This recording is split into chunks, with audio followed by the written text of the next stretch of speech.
So மேஜிக்கில் வந்து அம்மாவான விஷயங்கள்லாம் நிறைய பேர் கேள்விப்பட்டிருப்பீங்க. இப்போ அப்படிப்பட்ட ஒரு மேஜிக் தான் நம்ம பார்க்க போகிறோம். இது வந்து பார்த்தீங்கன்னா ஆடியன்ஸ் கிட்ட இருந்து பாரோ பண்ண, இங்கேருந்து நம்ம ஸ்டுடியோலேருந்து வாங்கின ஒரு வாட்டர் பாட்டில், அது மேலே வந்து பாரோ பண்ண ஒரு பென், இதை வச்சு தான் இந்த மேஜிக் பண்ண போகிறோம். See watch very carefully. See நான் டச் பண்ணுறேன்னா இதை சி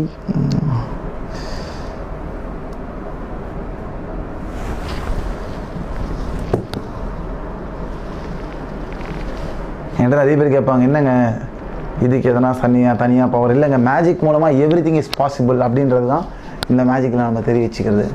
ஸோ நெக்ஸ்ட் மேஜிக் பண்ணலாம். ஸோ என்கிட்ட வந்து பார்த்தீங்கன்னா ஒரு பேக் ஆஃப் கார்டு, ஒரு ஸ்டாக் ஆஃப் கார்டுன்னு சொல்லலாம். ஸோ ஒரு சிங்கிள் கார்டு இருக்குது. சி ஒரு கார்டு நான் என்ன பண்ணுறேன், இந்த சம்வேர் இந்த மிடில் கீப் பண்ணி எங்கே வச்சுருக்கேன் சரிங்களா. ஸோ நார்மலாக வந்து ஒரு கார்டில் இருக்க ஒரு பேக்கில் இருக்க கார்டை எப்படி மெஜிஷியன் கண்டுபிடிப்பாங்க, இப்போ எங்கே சம்வேர் எங்கேயோ வச்சுட்டோம், அது எப்படி